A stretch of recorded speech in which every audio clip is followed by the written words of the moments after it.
hand off to We're on air. you. And we've got no microphones. Yeah, all right. Let's do that. Hi, guys. It's always something. There, Jay, you can start with the introduction. All right. And I will find the other mic. Okay.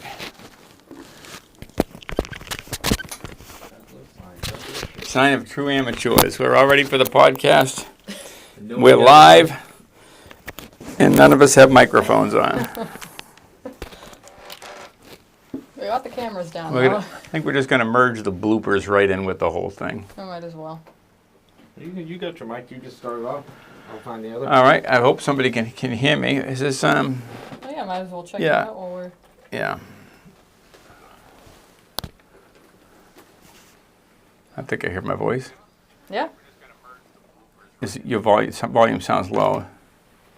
That's full blast. How about halfway? All right. I hope somebody can. That looks good. What's halfway volume for you? Huh? Oh, halfway? Yeah. Yeah. So it's a little light. Oh, halfway? Yeah.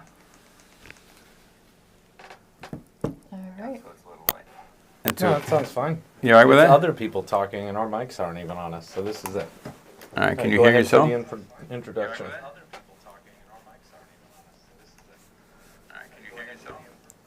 Say something profound. Welcome. That's profound. I didn't hear you. That's because it's... Okay. All right. Well, we're going to assume at this point that everybody can hear us. We can certainly hear us. I can hear you. Yeah. I can hear you. We can hear us double. This is Mo, Larry, and Curly with Tech Translator. No, you might be too young for the Mo, Larry, and Curly slant. There's a Three Stooges thing that I used to watch when I was a kid. I have heard of that. That's what I feel like with our microphones this morning.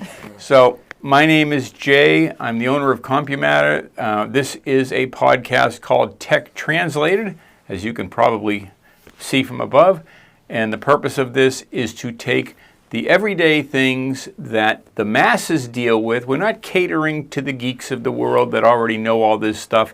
We're catering to the average user that comes into our computer store every day, and we want to break these things that you run into down into layperson terms. And I'd like to introduce Douglas on my left. Douglas from CompuMatter. I'm the manager down here, and we've been serving the Anacortes community for about 20 years now. And although we're going to translate a bunch of different tech subjects so that most people can wrap their heads around it, there will be some tips and tricks in there that even an advanced user could utilize. And my name is Auren, and we hope to help you learn different things, maybe have some fun along the way. I do the on-sites here as well as educational training. Switch the cameras on. Right. Okay, back to all talent. All right. What do we want to start with? I think algorithms is a good one. If you know what an algorithm is, it's the curating of what it is you're seeing on a lot of social media and a lot of video apps that you can download. Instagram, TikTok, Facebook, they all have algorithms that curate what you're seeing based on what you've already saw, what you've clicked on, how long you watched a video. And your algorithm basically over time is the app itself trying to get to know you and figuring out what it is that you want to see more of. And on that note, I'd say, how do you curate your own algorithm? I'm not ready for that yet. You're not ready? I mean, if you want to see more of certain content, you try to interact with it, maybe comment, give it a like. Yep. Typically that allows it to pop up more in the future for you. And then the same goes for things if something comes up and you're like, I'm never going to watch that. You either can ignore it, or there have been cases in some social medias where you can actually hit 3 dots and then hit not interested to help curate your algorithm to not even try to suggest that to you in the future. Yeah, I'd say a big one for me is, I watch a lot of physics and educational stuff on my Instagram feed, and I watched too many blooper videos and fail videos, and my algorithm started curating for that.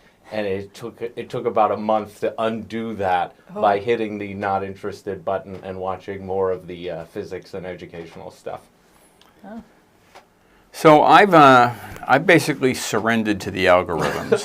And it takes you wherever you know, it's go. I recognize, of course, that there's always something in play, and you know what? I have come to the personal conclusion that people are listening, or devices are listening, whether or not you want them to, or whether you think they are. If your phone's on, there's some app running in the background that's picking up your sound waves, which isn't your actual words, mind you. They're just the peaks and valleys of things that represent a word. They're being interpreted as those peaks and valleys are actually words elsewhere, and they're turned into the marketing of things that you've spoke about that you might be interested in, however they work that out on the algorithm side of life. So, you're talking about some random, you might be talking about ostriches. I mean, all of a sudden there's something in your feed about ostriches or whatever it may be. It's too random it can't be a coincidence at that point. It's just too unusual. Well, there was a video online of the person who talked about dog food. I don't know if anybody's seen that, but they don't own a dog. And they just sat there and talked about dogs and dog toys and dog food. Oh, on purpose? For 10 minutes or something like that. And then they just started searching on Google. And there was ads for dog toys and dog food coming up. Yeah. I thought that one's piqued my interest a little bit on that sort of note. And I think it's a cooperative thing now. I mean, you've got, it's not just Facebook, it's not just Google. I'm suspecting that there's some kind of cooperative alignment. I don't know this, I haven't researched this, but between your iPhone manufacturer, between your internet service provider, between all your apps, the social media apps and things that you interact with, there is very likely some kind of common, what do they call that when they bring all the information together in a central place that they could all possibly subscribe to? I imagine that it's on the marketing side of thing, on advertisement. Again, I don't have all the research, but if they wanted an advertisement profile to create an algorithm for you on finding out what you want to buy, then they do all want to work together to figure out the best way to sell you something. Yeah. So that would be their shared goal, is to figure out a profile for you so they can give you advertisements that are useful for your situation. That probably stems too from the Google Assistants and Siri and Alexa, because if you have those turned on, they're listening at all times for you to say, "Hey Alexa" or "Hey Google." Sorry if I activated some of those on your end, but yeah. Right. You gotta watch out for that. Hey Google, hey Alexa, let's get them going over there. No, so I'd say the active listening, it's less intense than if you just go into your permissions. You can see what apps have permission to access your microphone and what doesn't. And most phones and tablets have a little green light or something that'll show you that it is actively listening. The Google Assistant and those sort of things will definitely have more permission access to the microphone than other things. Right, so you could, in theory, just go in and make sure all of your microphone settings are off for all the apps that you don't use, just to help keep that lowered. Yeah, more privacy. Yeah, but if my suspicion is correct, and you've turned off half a dozen apps that you don't want listening, but you haven't turned off all the apps, and there is some type of a central system in the background of all this, you're dead meat anyway. Well, it's not dead meat. It's just you're more well targeted for advertisements that will appeal to your situation. But if if you've left Facebook on, or YouTube on, or Pandora on, or one of these others on that you don't think would be related, Google Maps, I mean, you wouldn't think that had an audio component to it. If you've turned on notifications or things like that, you've probably checked a box somewhere saying that that's good, or you can't use our app. I think it's probably require it. I think it's probably that bad. I think privacy has probably been violated on that level. Yeah, but there's really nothing you can do about it if you are agreeing to it. You're agreeing to play the game, and that's why I surrendered. I don't think you can beat it. So I think, but at that same time, they're trying to sell me goods that I am interested in. Talking about vacation places that I was thinking about going to, or it's kind of a nice thing on a lot of ways. Every now and then things pop up that there's actually value to it. It depends on how far that goes down the road into the future, on the profile they are building of you. Right. And how much that could be used against you in comparison to trying to sell you some dog toys or something like that. Yeah. But aside from all that, I'm actually focused more on the algorithm side of things that you are looking for, information you're trying to get, videos you like to watch. And how the algorithm gets out of control is when you're watching things that aren't productive by any means and kind of enjoyable, but then you lose sight of the other parts of the algorithm that are useful. The education-based stuff, like I was saying. Get carried away watching, stupid funny videos, and then the algorithm says that's what you want, and then before you know it, your whole feed is just a bunch of entertaining, but, not exactly productive stuff. I think that's a fun rabbit hole, though. I do that. You get into the comedy and certain types of comedians, and next thing you know, that's the whole feed. And I think the algorithm probably knows us better than our best friends and relatives. I mean, really, they know what like I'm passionate about animals and environment and wildlife and all that kind.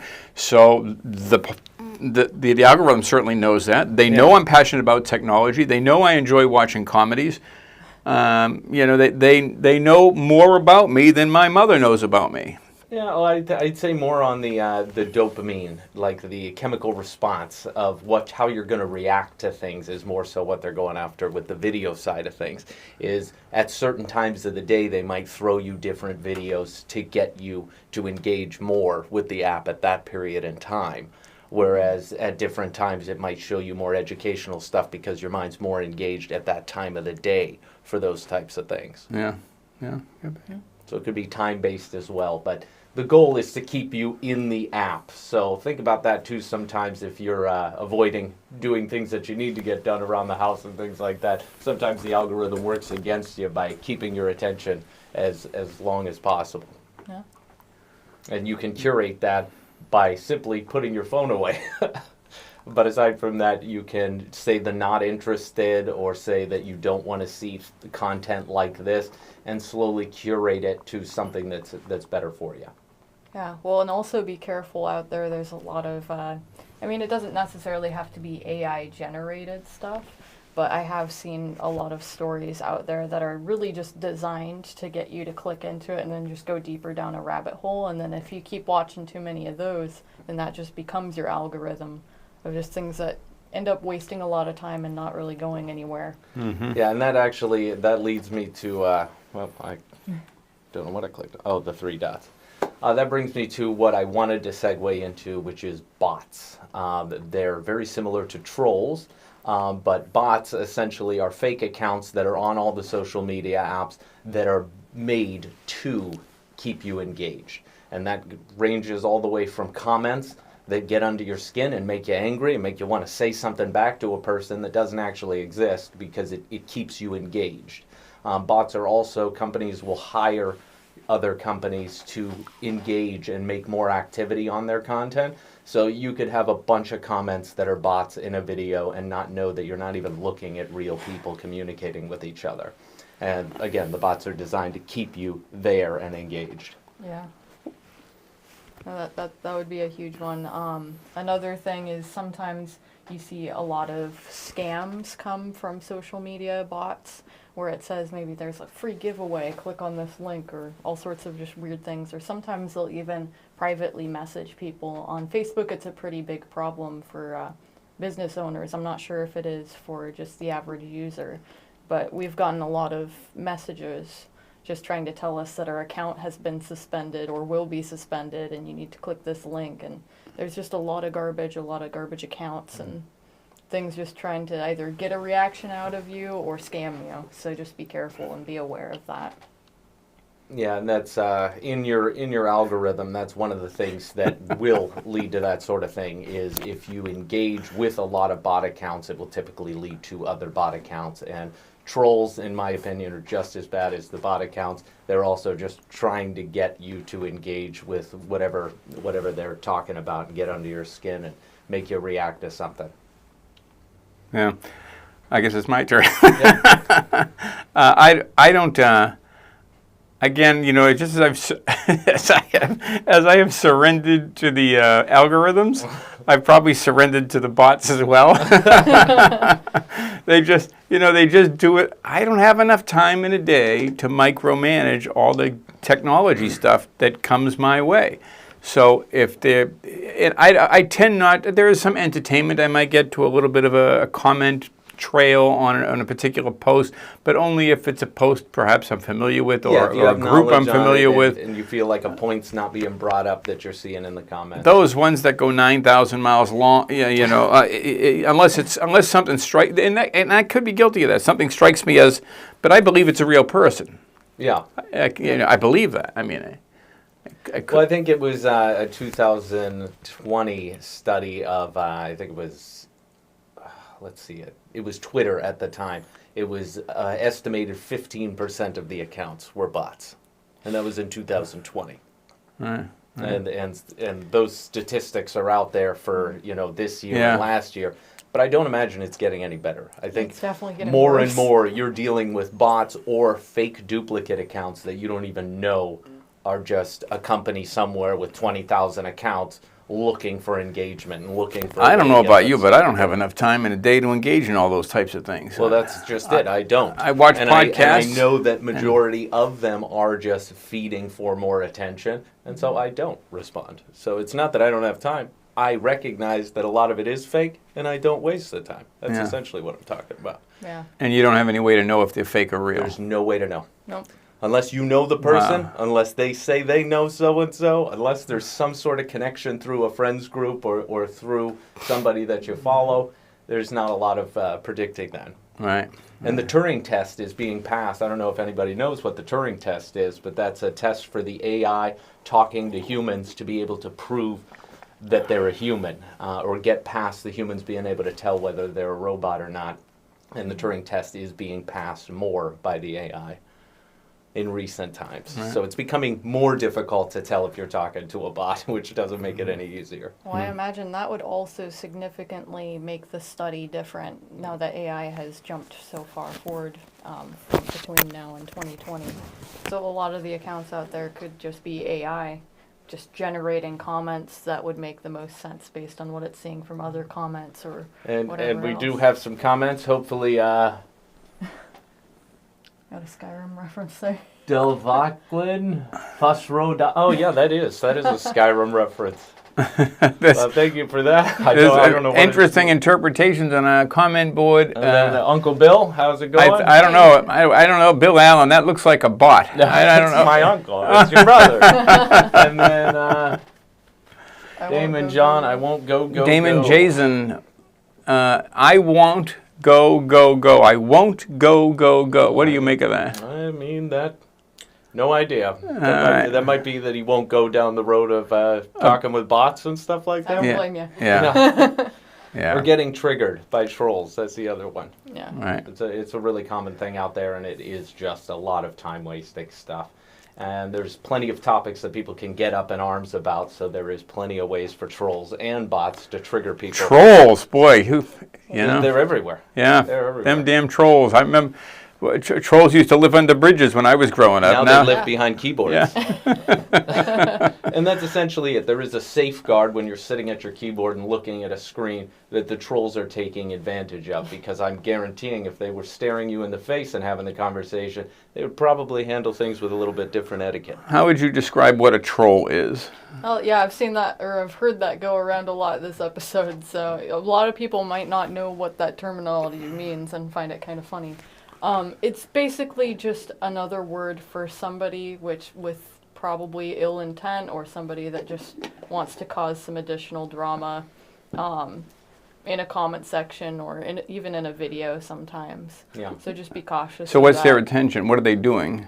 Well, their intentions, it's kind of hard to know. Each person's different for why they want to do something, but most of the time it's just to disrupt things and make things more chaotic than they need to be. Yeah, there's a verb for it. It's called trolling.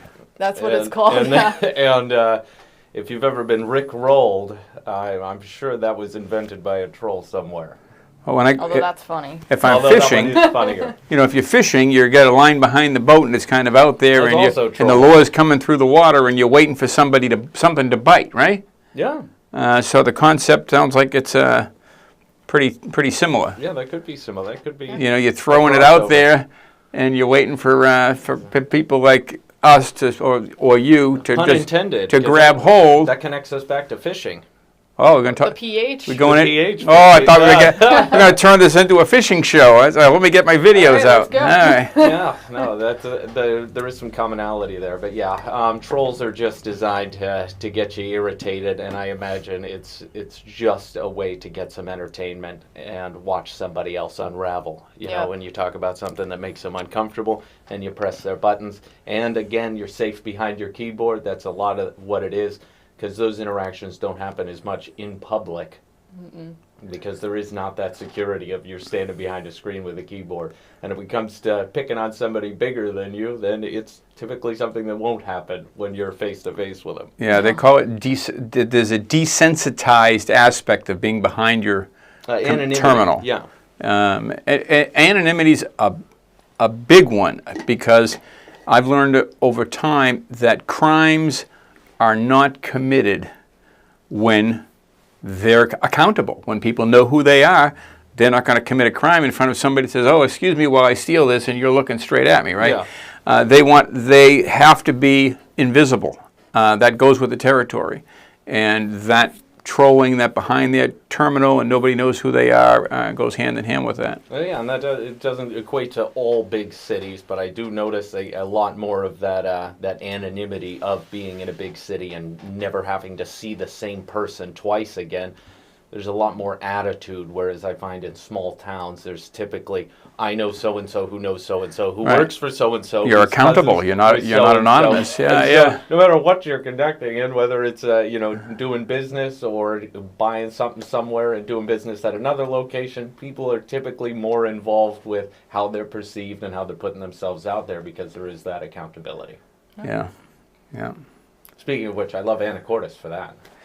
It's a beautiful small town, and it is great. Everybody does hold on to that, and then it gets tighter even once you go out to the islands, because those are even smaller communities of people and more connected even. It's a great. We live in a small town up in Pacific Northwest called Anacortes, and it really is a special place. Everybody, we bump into the same people that we've seen at the gym, at the grocery store, at the laundry, the dry cleaner. We have a unique situation, whereas we're dealing with computers, and everybody has computers from all different walks of life. So we end up seeing everybody from all different job types and services and people from the community, and we get to see them on a somewhat regular basis. This is for those that are old enough. There used to be a show on TV called Mayberry, RFD, and there are other shows like that are small town America, and there's kind of a store that represents everything. And we are literally the only computer store in Mayberry, Anacortes, and the people that come into the store have been coming into the store for 20 years, and they know us by name, and we've been watching them go through life and going through their progressions, and it's and getting better at this stuff. We watch a lot of customers come in from not knowing anything, and then on the flip side, now only seeing them once they've been doing business with us long enough. We sell them good computers. They don't have to come get repairs very often. We teach them well on how to avoid the phishing scams, so we don't see them as often. So as the customer relationship goes on, really our customers visit us a little bit less, and we deal with new people more frequently because of that. So it's a constant cycle, but I do get to see people learn over time, and they end up being well taken care of and know where to go when they have a problem. But we create less problems is the goal. Yeah. And then some of the customers, we only see them when they need to upgrade their computer, and that's a perfect cycle on how it should be. After having a T430 for 10 plus years. Yeah. We brought up the T430 before, a computer we sell and have sold. It's getting a little bit older now, but a lot of our customers have had it for like 10 years, and it's still a workhorse and does what it's supposed to. I know I went on an on-site somewhat recently, maybe a couple months ago, where a customer had a desktop computer, and it was really old, like I would say probably well before even Windows 7 era, with Linux on it, still running, still connecting to the internet and doing stuff on it. Yeah, because Linux will breathe new life into your system. So we talked about that on another episode. That kind of trickles into another thing I wanted to talk about, which is the environment and the nature. Because we're working with computers, it's not the best for the environment. So bringing up things that we could do to help the environment would be making sure your system can work for longer, doing repairs instead of just replacing stuff. All that stuff eventually has to be dealt with. And so anything you can do to keep your computer going longer is something that we can do ourselves to ensure less of this stuff going to a landfill or getting back out into the environment. Yeah. Okay. Single biggest thing you can do to keep your computer running longer and faster and be more relevant as the years tick by? Well, it depends on what the computer's suffering by, but it depends on your knowledge of technology. Bringing it into to CompuMatter, we could definitely put you in the right direction and give you the best options. But ultimately, it depends on how your system is functioning at the moment. If you have a conventional hard drive, the biggest upgrade you can do is switch over to a solid-state drive. And that can be done by either putting it in and doing a fresh install or cloning your drive over to an SSD. Yeah. Any thoughts on that? Well, by cloning your drive, you're meaning some sort of Star Wars, Star Trek, like... Yeah. You put it in the Bacta tank, and then you copy all of the cells over into the other body. Oh, wow. Okay. No, it's, a clone is just a reference to a copy of absolutely everything identical from one drive to another. And there is copying software out there and cloning software and hardware.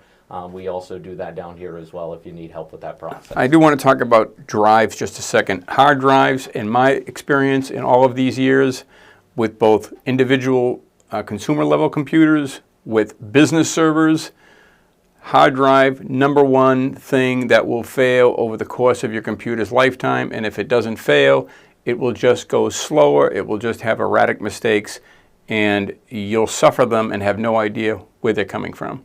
So if you've had a computer for 5 years or longer and you're having lots of problems, you can use companies in your neighborhood, or you can reach out to us and we can do it remotely.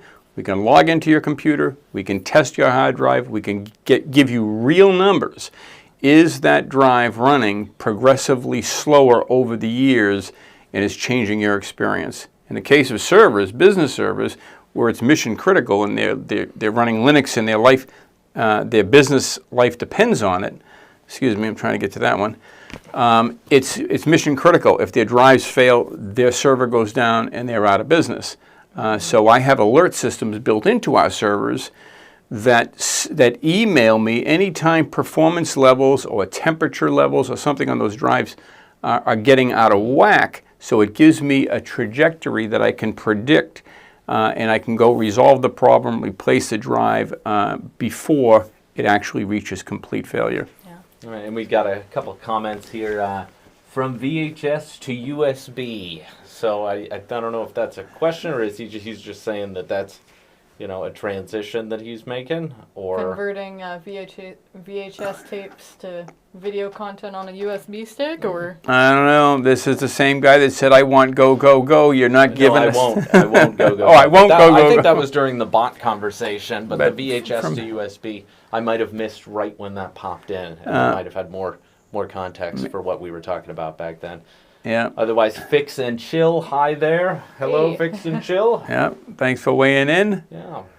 Okay. So what else we got? What else can we help these people with? Yeah, and we were also helping the environment. Was my focus on that last topic is things that we can do to help less of this stuff go to the trash. Reusing machines, Linux, of course, we bring up a lot because of the fact that it can be installed on older equipment and breathe new life into it.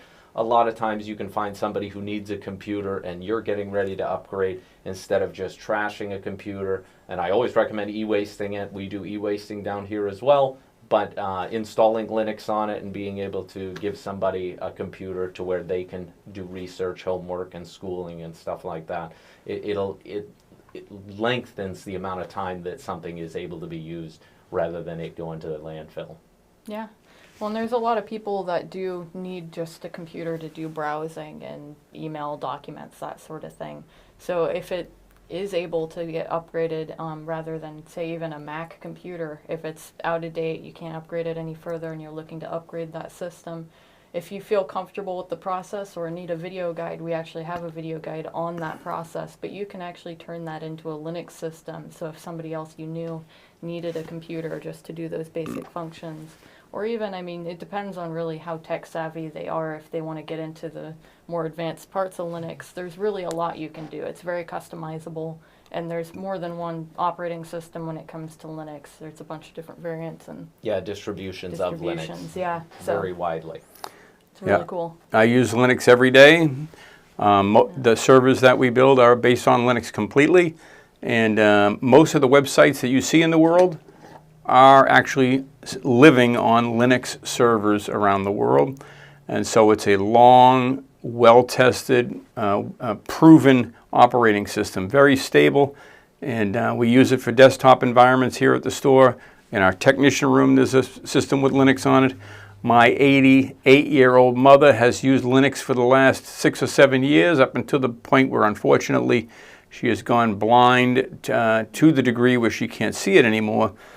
So it keeps that generation of people out of minefields, stepping on, you click a link, it goes somewhere, it downloads something bad. If you've got those people in your life, they need to be on a Linux operating system. And that's huge. These people that are from, they've still got control of their money, but they're losing control of their minds, or they're not as sharp as they used to be. It's a danger, and that'll solve the problem. Yeah, and I actually think not so much, the being taken advantage of. It doesn't even have to be that they're not as sharp as they used to be. It could be that a lot of the older generations have more trust in humanity and in people being good.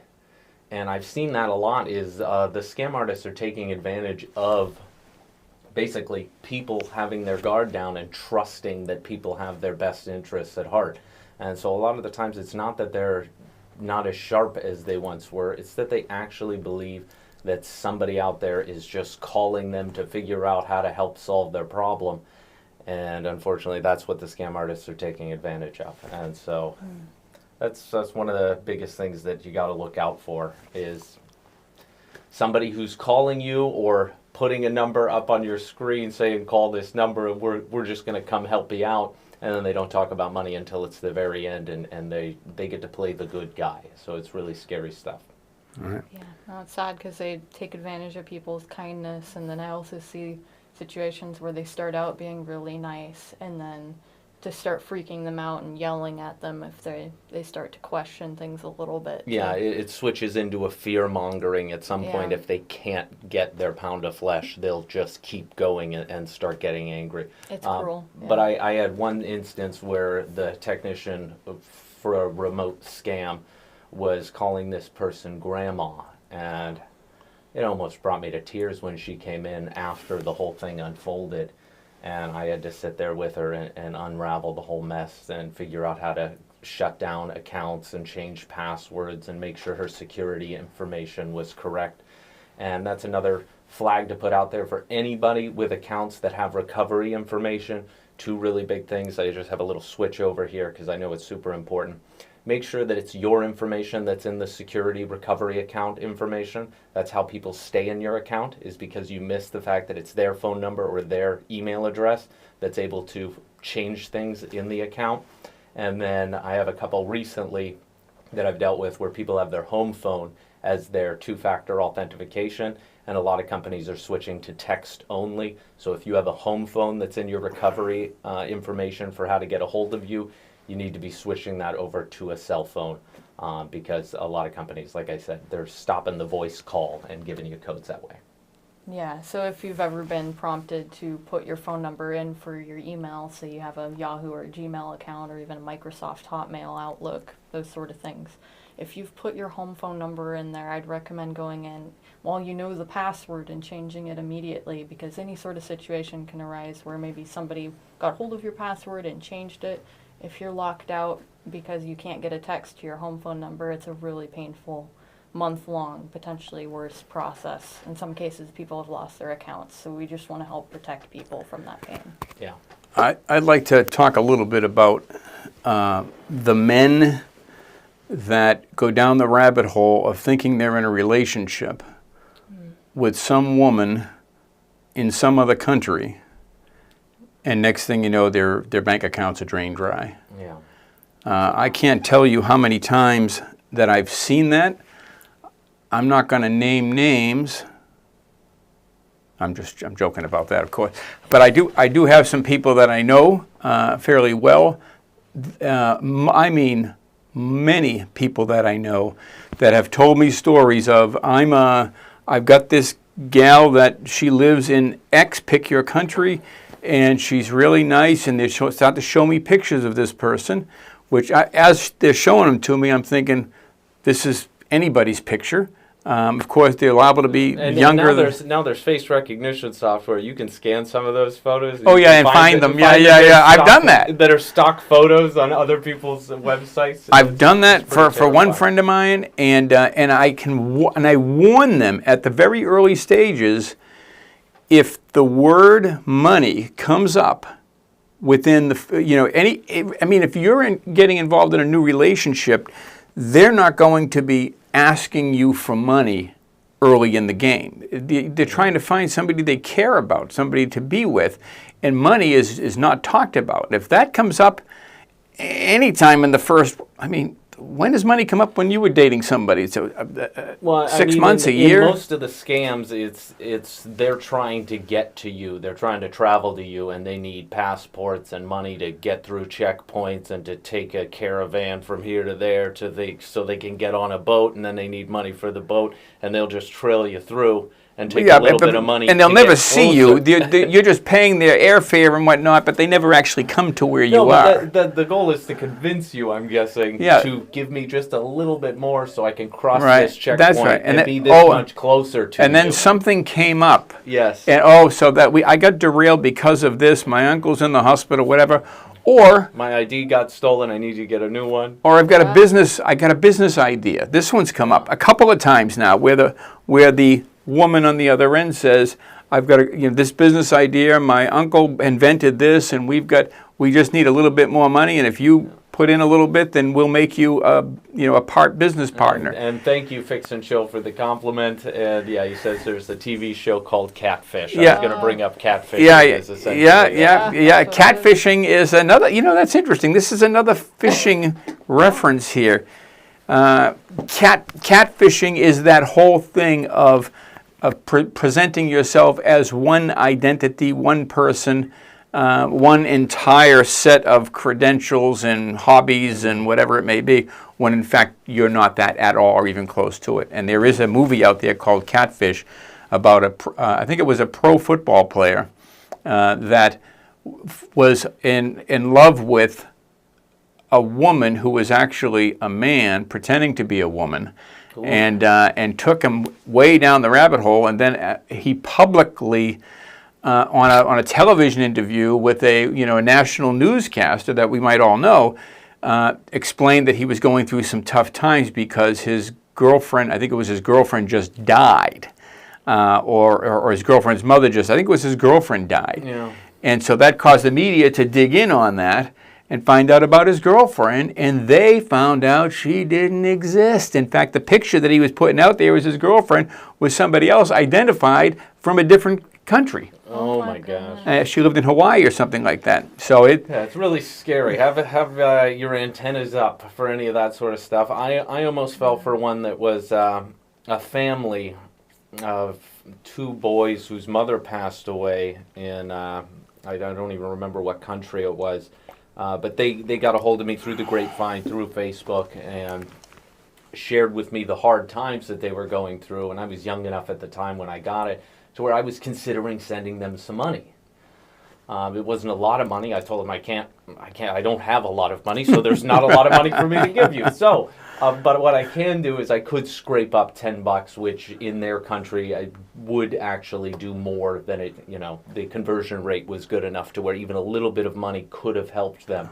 And I ended up not pulling the trigger on it because of the tons of research you can do on those types of situations, whether it's a prince from somewhere telling you that he's got a bunch of money that he just needs to transfer and he just needs some help with it, all the way to a family that's in need, all the way to a girl that's interested in you and just needs some money to get something done. There's a lot of different versions of this, but if you dig in and do the research, you can sometimes find the exact same thing said. So if they're sending you messages, sometimes you can copy and paste what they said into Google and just find a million other people who just got scammed. That's important. Yeah. Same exact text, same words, because at some point they learn the algorithm. They learn what works, what gets under people's It's a script. skin. Yes. And that script caters to getting people into a vulnerable state of thinking they're dealing with a real person, but in the end it's a troll or a bot or A troll. Yeah. Well, the sad thing is that one person is probably talking to multiple people all at the same time. With that script and just pasting. And they're in a cubicle and they've got multiple headsets or whatever. And Nigeria's full of princes. Yes. Who just need help transferring some money. A lot of money for you. Yeah, Nigeria was that was the beginning of the whole thing. Everybody was from Nigeria and had lots of money to give you if you want to sign up for that. It's really scary. I can't even imagine how much money they must have got, but I have to imagine that it was so much money that everybody picked up on the script, started copying and pasting it, and now it's a worldwide known thing. The prince looking for some help. At the beginning, when it's new, that's when it's going to make the most money. Nobody's heard about it, and they can try it on everybody. And I'm a little depressed from all the scam artists and stuff that's out there. But really, we're just trying to get people to be aware of it. That's my brother Bill, by the way, that Bill Allen chiming in. As much as this stuff is a downer, the only thing we can do to combat it is awareness. That's absolutely it. So it is kind of a bummer to think about all the people being taken advantage of. But again, if you know anybody, get them connected with a local resource. Get them to give us a call if they have any questions. If you're dealing with an online support operation and they say they're with Microsoft or with any of these big corporate entities and there's absolutely no verification and you don't actually know you're working with them, stop what you're doing and call somebody that you can physically go and visit. I do promote brick and mortars businesses. There's tons of call centers out there, but you're just as likely to get into another rabbit hole of scam artists. So finding somebody that you can look in the eyes, shake their hand, that is definitely the preferred way to go. Otherwise, reputation. So even if you're not in our local area, you can look up CompuMatter, you can see reviews, you can give us a call. We're these three people. And one of us is going to pick up the phone, not a robot. So you do have higher likelihood just doing some research on finding the right route to go with your issue. Mm-hmm. Yeah, we actually met a guy the other day at a Chamber of Commerce function that is in the business of selling AI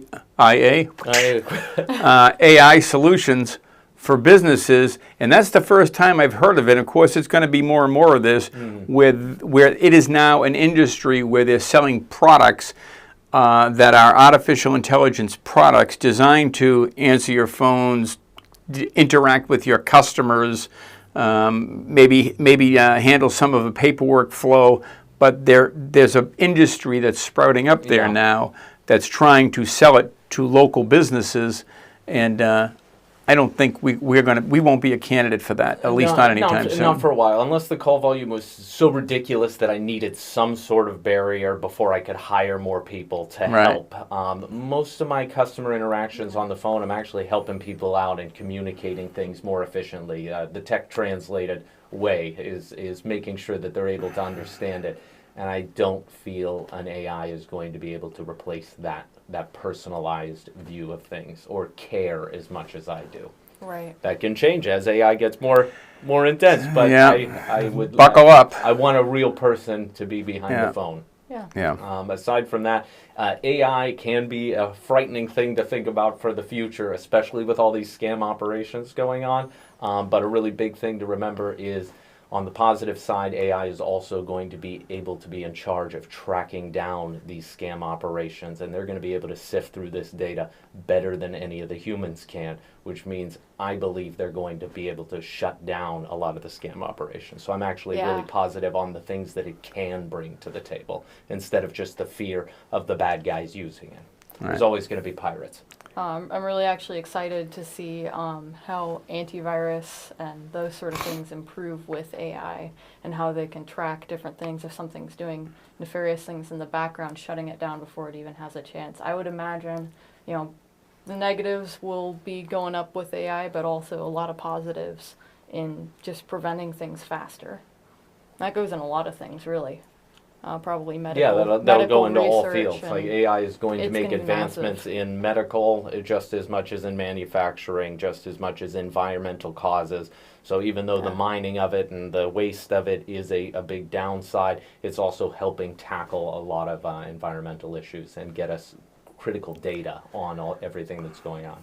Yeah. All right. Can we switch? Do you guys mind if we switch subjects? Yeah, go ahead. Fix and Chill says, I hope you won't replace Auren with AI. No, that's of no risk. By the way, this isn't Auren. Yeah, I'm a robot, sorry. This is our AI replacement for this week's video. Looks pretty convincing. Yeah, we were just testing it out. Let's see. I think LibreOffice versus 365 is a biggie. Yeah, Yeah. I think more people should know about LibreOffice. Yeah. Do either of you want to take on describing? Yeah, sure. Microsoft 365 versus open source Office products. Let's start with CompuMatter. Hasn't used. Look, we're not anti-Microsoft. We're grateful for Microsoft. They were the founding fathers of this whole thing.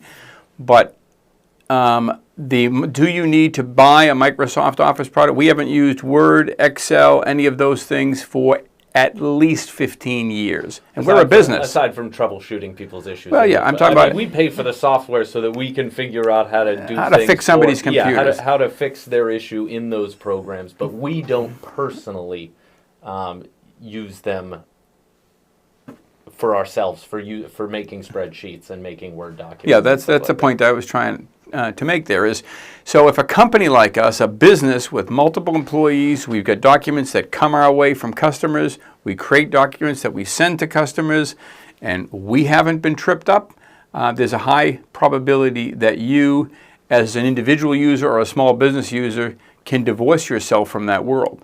And the documents open fine. You can create all kinds of fonts and pictures and all. I haven't personally found any limitation. Now, the product that we recommend is a product called LibreOffice, L-I-B-R-E, and it might be Libre. Yeah, Libre is Spanish for free. Right, the free is the interpretation. Download it, install it, use it, you'll love it. Yeah.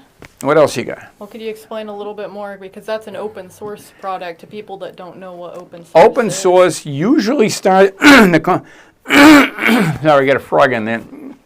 Open source usually starts off with a single person with an idea, and they start creating... They're a programmer, maybe a hardcore programmer, and they start creating a product, and they realize this is too much work for them. They want it, they need it, they want to see it done, but they can't do it alone. Even though they might have originally wanted to profit from it, maybe they originally wanted to be altruistic and open source, but at some point they invite more developers in through communities like GitHub, say, sign up, be a developer, and they make it bigger and bigger and bigger and bigger, and next thing you know, it's a worldwide thing. I think LibreOffice from the ground up was meant to be an open source competition to provide people in all parts of the world, third world countries, wherever they may be, the ability to get hold of these productivity programs. Yeah, I'd have to dig into LibreOffice specifically on how it started up. I had my theory a while back that because Microsoft Office costs money, some company out there with hundreds of thousands of employees decided it would be easier to pay a group to make the software so that everybody could have it for free than it would be to buy 100,000 copies of Microsoft Office or whatever deal they could get for that amount. Well, so I don't know if it starts off like that or if it's just a wholesome good thing for the world that somebody wanted to bring. I want to touch on a dovetail here with LibreOffice that inevitably gets there. People, they say, oh great, I don't need to use Microsoft 365 anymore, but I need my email software, which is Outlook, which is tied to Microsoft 365, and it's got my calendar and my contact list, and so they're stuck, and they continue to make the payments on a regular basis. Even if they're not using, they may as well use Word at that point because they're paying for it anyway. They're hooked back in because of the email. You don't have to use Outlook. In fact, we haven't used Outlook.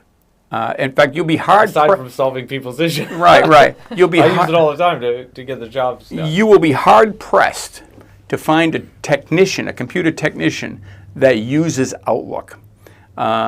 By far, the majority of them are going to use a program called Thunderbird, but they can use, the websites of different places. But Thunderbird, I have found to be my personal favorite.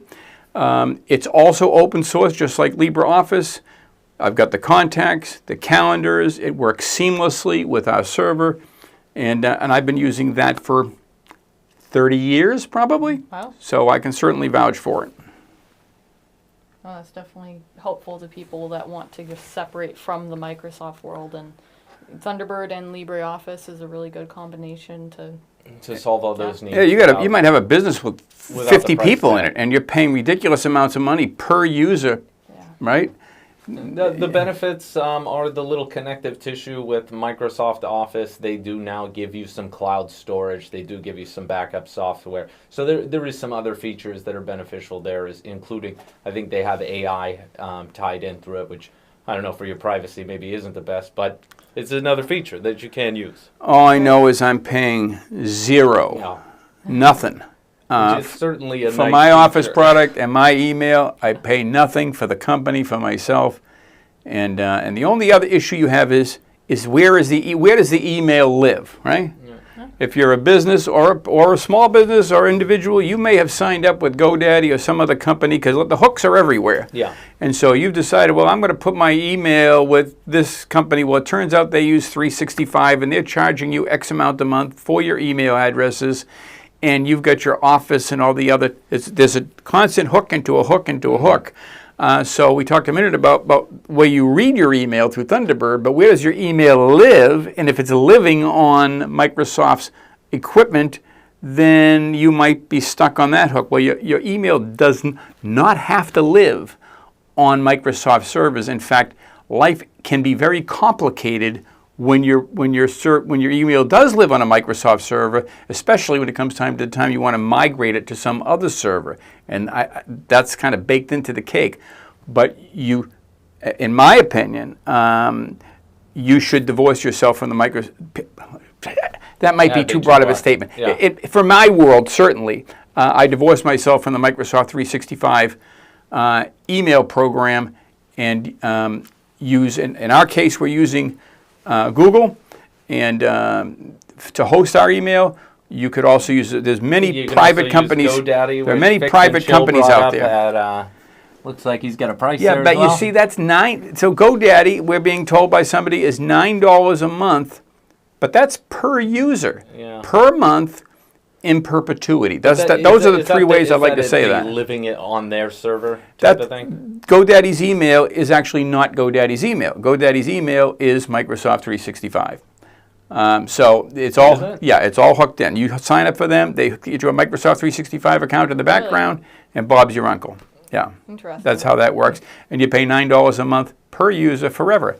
I want to get away from that. So find an email host.